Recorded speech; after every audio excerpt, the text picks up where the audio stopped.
What did it feel like to win the BAFTAs? Electric, emotional. If you watch my speech, I'm kind of angry. I felt like we deserved it. Why were you angry? Because we lost the year before to Davina McCall show. I love Davina, love you, Davina. But I felt like we deserved it. Okay. It was in lockdown, so it was a lockdown BAFTA. So we was able to celebrate with our crew, but it was BAFTA over Zoom. So we lost over Zoom. So like losing like that was tough. Rather than losing in the room, have to do the fake clap on camera, sit through the ceremony. We lost in a controlled environment. So we was able to like be like, this is terrible. Yeah. Do you know what I mean? Yeah. So when I went back now here, I'm like sitting in this ceremony, really hot because I chose to wear a jacket. And I will never forget it. When they're saying the names, I'm like, okay, here we go, gonna lose again. And then they said Big Zoo's Big Geeks, and we just all looked at each other and were like, yo, this is mad. But then when I got on stage, I was like, looked out to the audience, and I just thought, we deserve this. We worked so hard to get here. And our story, everyone works hard to make a show, but our story of who we are and what we do in television as chefs is so different. And when I was on that stage, I wanted to deliver a message. And if you watch the speech, a lot of people have watched the speech and have said it's beautiful, but if you actually look at my tone and my facial expressions and how I'm carrying myself, I'm actually angry. Because I'm angry that I had to say what I had to say. We just talk about working class people in television, talk about representation in television. I didn't want to use that. I should have celebrated that moment. Instead, I used it to speak about something politically. And when I did that, I got a lot of respect for it and I got a lot of love for it. But I was upset that I had to use my moment to do that. But I was also happy that I was able to try and make a change. Because I feel like that's what I did in that time. Because it's tiring. Yeah. Because why? Yeah, you're right. If someone goes up, they don't have to... You know, if a white man goes up, he doesn't have to say anything about the struggles or the journey because it's accepted that his space, that he can occupy that space.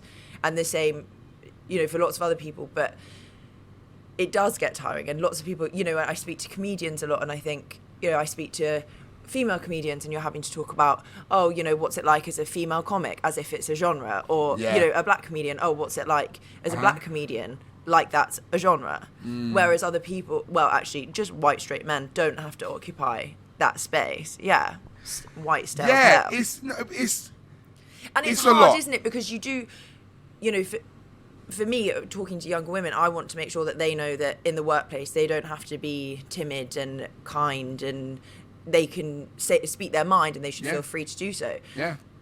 But you don't always want to be that person, and that becomes even more difficult if we're talking, you know, in Britain. Class is a huge thing that's overlooked. Yep. I think often we talk about diversity, but we don't really acknowledge that actually it's really important that we have a representation of different classes. Yeah, 1,000,000%. Gender, sexuality, ethnic background, whatever. It needs to be represented, but it's also difficult because when people are in that space, it feels like they also have to talk about how great it is that they're in that space. Yes. Which almost takes away from it a little bit. Yep. Because why do we have to?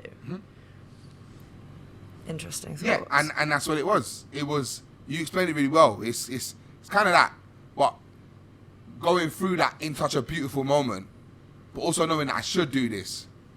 Because I didn't plan the speech, but I spoke about it to my manager before, and I said, it should be good if you'd be able to touch on something like that. But then being in the moment and doing it, it was like, and you watch all the speeches before, all the speeches are so like positive. Like, thank you, I want to thank this person, I want to thank that person. For me, it was like, man's from here, Tubbsy's from here, Hyder's from here.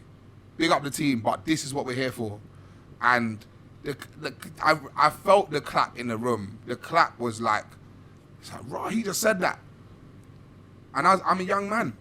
Like I addressed something as a young person who was only in telly for 2 years. Yeah. Only 2 years in telly, and I addressed something that was so important. And yeah, it was a lot, but I thank God at the reaction. I thank God at the BAFTAs, at the committee, at the academy, people that gave me the opportunity to be able to get up there and do that. And then to win the second BAFTA that night. Second BAFTA, I was able to have a bit more fun with it. I had a little joke, you know, bigged up my mum.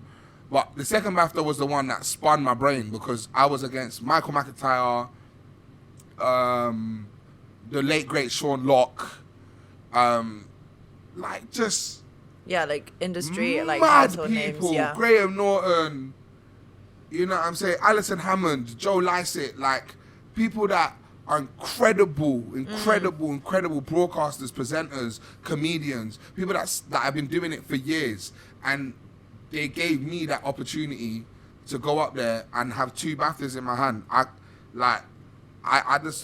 I was absolutely spun, and my life definitely changed in that moment. My life changed.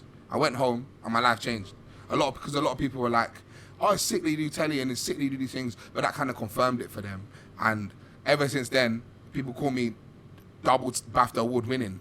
Yeah. Which is very surreal, especially when I went for the last BAFTAs. I was nominated. We didn't win, but Catherine Tate and David Tennant were hosting my award.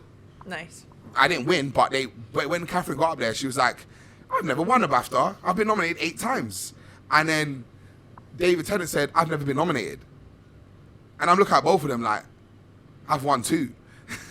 I know. Wow. You know what I mean? That's crazy that David Tennant's never been nominated.